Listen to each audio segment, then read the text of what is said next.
मुश्किल होगा। देखिए पहले एक ज़माना था कि एमक्यूएम के नाम पर आप खंबा भी खड़ा कर दें तो वो जीत जाता था, उसमें एमक्यूएम का नाम चलता था। लेकिन अब एमक्यूएम को अपने नाम के साथ एक पावरफुल कैंडिडेट की ज़रूरत पड़ती है, ये जो इन्वेस्ट भी कर सके और जो जिसका नाम भी थोड़ा बहुत हो। लेकिन फारूक सत्तार साहब और एमक्यूएम पाकिस्तान के दरमियान कोई भी फार्मूला ताहाल तय नहीं हो सकता। वो सियासी कारकुन को सियासी कारकर्दगी पर नहीं दिए जाते, पीटीआई के अंदर दिए जाते हैं सियासी अपने ताल्लुकात पर और नोट की बुनियाद पर।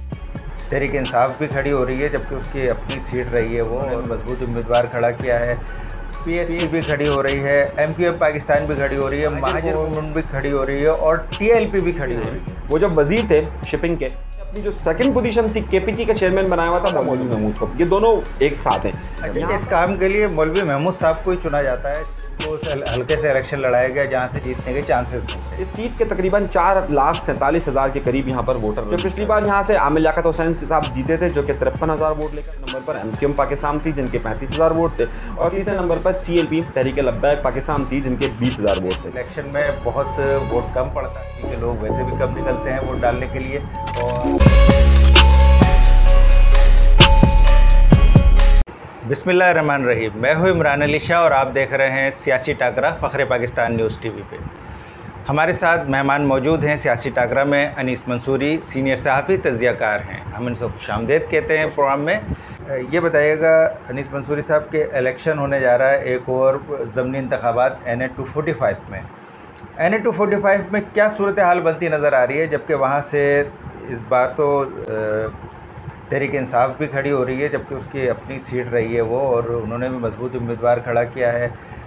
पीएसपी भी खड़ी हो रही है, एमक्यूएम पाकिस्तान भी खड़ी हो रही है, महाजर गवर्नमेंट भी खड़ी हो रही है और टीएलपी भी खड़ी हो रही है। सभी मजबूत नज़र आ रही हैं अपनी अपनी जगह पे, सबके अपने अपने हलके हैं, वहाँ पर पॉकेट्स हैं, वहाँ पर जहाँ वोट्स हैं उनके वोटर्स हैं। तो क्या न सूरत हाल नज़र आ रही है? एमक्यूएम तो इस वक्त धड़ों में तकसीम है तो उसके वोटर भी तकसीम हो गए। देखिए सबसे पहले बात लेते हैं एमक्यूएम पाकिस्तान की। एमक्यूएम पाकिस्तान इस वक्त दो चीज़ों पे फंसी हुई है, एमक्यूएम पाकिस्तान और फारूक सत्तार साहब। फारूक सत्तार साहब ने वहाँ पर आज़ाद उम्मीदवार के तौर पर इलेक्शन का अपना फॉर्म लिया और जमा करवाया है, जबकि एमक्यूएम पाकिस्तान ने अपने वहाँ पर 3 उम्मीदवारों के नाम दिए हुए हैं। तवक्कुआत ये की जा रही है कि शायद फारूक सत्तार साहब एमक्यूएम पाकिस्तान का टिकट ले लें और टिकट लेने के बाद वहाँ पर इलेक्शन वो लड़ें। लेकिन फारूक सत्तार साहब और एमक्यूएम पाकिस्तान के दरमियान कोई भी फार्मूला ताहाल तय नहीं हो सका है। तो एक बड़ी मसला यह है कि फारूक सत्तार साहब का फिर वहाँ पर मुस्तकबिल क्या होगा। लेकिन फारूक सत्तार साहब एक ज़ाहिर कैंडिडेट के तौर पर वहाँ पर खड़े होंगे। उस इलाके की जो सीट है उसमें आपने क्योंकि सबके बारे में पूछा तो ज़ाहिर सबके बारे में अलग अलग फिर हमें बात करनी पड़ेगी। वहाँ पर इस सीट के तकरीबन 4,47,000 के करीब यहाँ पर वोटर रजिस्टर्ड हैं। जो पिछली बार यहाँ से आमिर लियाकत हुसैन साहब जीते थे जो कि 53,000 वोट लेकर आए थे, और दूसरे नंबर पर एमक्यूएम पाकिस्तान थी जिनके 35,000 वोट थे, और तीसरे नंबर पर टीएलपी तहरीक लब्बैक पाकिस्तान थी जिनके 20,000 वोट थे। तो सबसे पहले अगर हम शुरू करें कि तहरीक इंसाफ पर, तो तहरीक इंसाफ का यहाँ पर जो है वो इस बार मौलवी महमूद साहब को टिकट दिया है। मौलवी महमूद साहब जो हैं वो बड़े करीबी समझे जाते हैं अली ज़ैदी साहब के। अली ज़ैदी साहब सिंध के सदर हैं पीटीआई के और साबिक वज़ीर भी रहे। वो जब वज़ीर थे शिपिंग के तो उस वक्त उन्होंने अपनी जो सेकंड पोजीशन थी केपीटी का चेयरमैन बनाया हुआ था मौलवी महमूद को। ये दोनों एक साथ हैं। यहाँ पर पीटीआई के अंदर टिकट जो है वो सियासी कारकुन को सियासी कारकर्दगी पर नहीं दिए जाते, पीटीआई के अंदर दिए जाते हैं सियासी अपने ताल्लुकात पर और नोट की बुनियाद पर।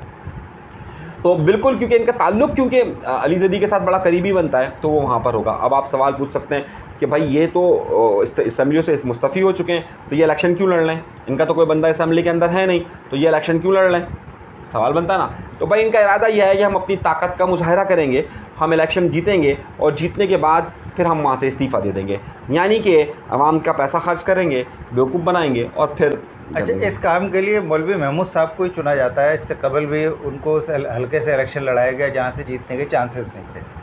अभी फिर एक हल्का ऐसा दिया गया जहाँ से जीतने के चांसेस बहुत कम हो गए हैं। पहले था ठीक है, लेकिन अभी सूरत हाल मुख्तलिफ है। टीएलपी जो है बड़ी ताकत के साथ आई है और अभी वाज़े तौर पर नज़र आया है NA 240 में, लाडी कोरंगी में, तो सेकंड पोजीशन पे आई है और बहुत ही टफ़ टाइम दे रखा था उसने मुत्तहिदा गवर्नमेंट पाकिस्तान को। बड़े कांटे का मुकाबला चला था और आखिर में जाके वो फैसला हुआ था कि एमक्यूएम पाकिस्तान जीती थी। तो टीएलपी जो है इस वक्त सामने है, MQM Pakistan, Farooq Sattar, Muhajir government और पीएसपी, अगर ये एक हो जाते हैं इस हल्के में तो लाजमी सी बात है बड़ा मुश्किल हो जाएगा पीटीआई के लिए निकालना। पीटीआई के लिए अब वो सूरत हाल भी नहीं रही है जो पहले वाली थी। फ़र्स्ट टाइम जो एक जोश था, एक जज्बा था, और वाज़े तौर पर ये नज़र आ रहा है कि अब पीटीआई की वो पोजीशन नहीं है। तो ऐसे में आपको नज़र नहीं आ रहा कि एक बार मौलवी महमूद साहब को फिर बली का बकरा बनाएगा? नहीं, देखिए, हमें इस बात को मानना पड़ेगा कि तहरीक इंसाफ का वोट बैंक बड़ा है, तहरीक इंसाफ का वोट बैंक बड़ा है, मगर सवाल यह है कि ज़िमनी इलेक्शन में तहरीक इंसाफ के वोट बैंक को कैसे निकाला जाएगा। अब मसला यह है कि मौलवी महमूद साहब का तकरीबन अच्छे खासे करोड़ों रुपए वो इस पर इन्वेस्ट कर रहे हैं, और वो पैसे वाले आदमी हैं। 10-12 करोड़ रुपए अगर इस इलेक्शन पर वो लगा देंगे तो उनके लिए कोई बड़ा मायने नहीं रखता। कम से कम आजकल एक हल्के का इलेक्शन 2 करोड़ से कम की कहानी नहीं होता है, और मौलवी साहब के लिए जो है वो 2 करोड़ रुपए कोई बड़ा मायने नहीं है, और वो 10 करोड़ तक आराम से उस पर इन्वेस्टमेंट कर सकते हैं। तो ज़ाहिर है उनके लिए इतना बड़ा इशू नहीं है कि वो कोई बहुत बड़ा हो। अच्छा, अब मसला यह है कि वहाँ पर ये सीट लड़ेंगे वो। अब वो लड़ेंगे तो ज़ाहिर है अगर MQM पाकिस्तान और फारूक सत्तार साहब के दरमियान अगर कोई कंप्रोमाइज़ नहीं होता और कोई मजबूत कैंडिडेट खड़ा नहीं होता, तो इस इलेक्शन का सारा इन्हिसार जो है वो होगा 24 तारीख के बल्दियाती इलेक्शन पर। अगर 27 तारीख को ये इलेक्शन होता है और 24 तारीख को जो है उससे 3 दिन पहले अगर बल्दियाती इलेक्शन होता है, तो उस इलेक्शन का असर भी इस इलेक्शन पर आएगा। पहली बात। अब उस इलाके के अंदर पोजीशन क्या है? उस इलाके के अंदर अगर MQM कोई अपना मजबूत कैंडिडेट खड़ा नहीं करती है, तो फिर उनको पार्टी के नाम पर वोट लेना बहुत मुश्किल होगा। देखिए, पहले एक ज़माना था कि MQM के नाम पर आप खंबा भी खड़ा करते हैं तो वो जीत जाता था, उस पर MQM का नाम चलता था। लेकिन अब MQM को अपने नाम के साथ एक पावरफुल कैंडिडेट की ज़रूरत पड़ती है जो इन्वेस्ट भी कर सके और जिसका नाम भी थोड़ा बहुत हो। अगर फारूक सत्तार के नाम के साथ वो जाती है तो वो उस कंपटीशन में बहुत ज़्यादा होगी। दूसरी तरफ रह जाएगी TLP, क्योंकि यहाँ पर पिछली बार तीसरे नंबर पर थी और 20,000 वोट इन्होंने लिए थे। तो TLP तहरीक लब्बैक पाकिस्तान को अगर आप देखिए तो 2018 में वो नई जमात थी, उनके पास कारकुनान की इतनी ज़्यादा तादाद नहीं थी, लेकिन उनका सपोर्टर बेस बहुत ज़्यादा था। मगर ज़िमनी इलेक्शन के अंदर वोटर को निकालने के लिए कारकुन की ज़रूरत होती है, और TLP तहरीक लब्बैक पाकिस्तान अपना बेतहाशा कारकुन बना चुकी है और इस वक्त चार्ज भी है। तो असल में जो इस इलाके के अंदर मुकाबला होगा वो तहरीक लब्बैक पाकिस्तान, PTI और MQM के दरमियान होगा, और यही तीनों के दरमियान सख्त मुकाबले की उम्मीद है। यहाँ से पाकिस्तान पीपल्स पार्टी ने पिछली बार 9,000 के करीब वोट लिए थे, यहाँ पर पाकिस्तान मुस्लिम लीग नून ने तकरीबन 8,000 के करीब वोट लिए थे। तो ये जमातों का वोट भी इस पर असरअंदाज होगा, और पाकिस्तान पीपल्स पार्टी अगर बल्दियाती इलेक्शन में कोई अच्छा कारनामा अंजाम देती है तो इसका असर यहाँ पर भी पड़ेगा। जी नाज़रीन, जैसा कि आपने सुना कि सूरत हाल क्या है, बल्दियाती इलेक्शन होने वाला है, और बल्दियाती इलेक्शन में MQM को शदीद मुश्किलात का सामना है। जिस तरह से अंदरून सिंध उसका रिज़ल्ट आया है, और जिस तरह से NA-240 में उसका रिज़ल्ट आया है, कामयाबी तो हुई है लेकिन बहुत ही मामूली मार्जिन के साथ हुई है। तो अब NA-245 का इलेक्शन है और बल्दियाती इलेक्शन है, दोनों एक दूसरे पे इन्हिसार कर रहे हैं। बल्दियाती इलेक्शन पहले होगा कराची में, और उसके बाद ये इलेक्शन होगा NA-245 का ज़मनी इलेक्शन होगा। लेकिन अगर MQM पाकिस्तान जिस तरह से वो कोशिश कर रही है सुप्रीम कोर्ट में जाने की और बल्दियाती इंतखाबात मुलतवी कराने की, अगर वो कामयाब हो जाती है, पहले वो इलेक्शन कमीशन में जाएंगे, उसके बाद वो अप्लाई करेंगे सुप्रीम कोर्ट ऑफ पाकिस्तान को। अगर वो कामयाब हो जाते हैं इसमें, तो बल्दियाती इंतखाबात जो है वो मौखर कर दिए जाएंगे, और आगे जाके फिर वो बल्दियाती इंतखाबात होंगे। सिर्फ ज़मनी इंतखाब रह जाएगा, और ज़मनी इलेक्शन में बहुत वोट कम पड़ता है, कराची के लोग वैसे भी कम निकलते हैं वोट डालने के लिए।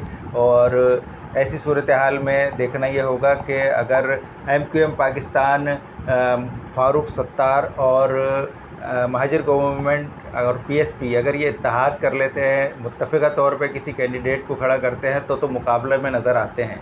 वरना तो ये मुकाबला नज़र आ रहा है पाकिस्तान तहरीक इंसाफ और TLP के दरमियान, तहरीक लब्बैक पाकिस्तान के दरमियान।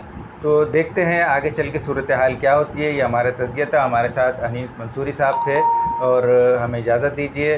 देखते रहिए फ़ख्रे पाकिस्तान न्यूज़ TV, सब्सक्राइब कीजिए FPN न्यूज़। अल्लाह हाफ़िज़।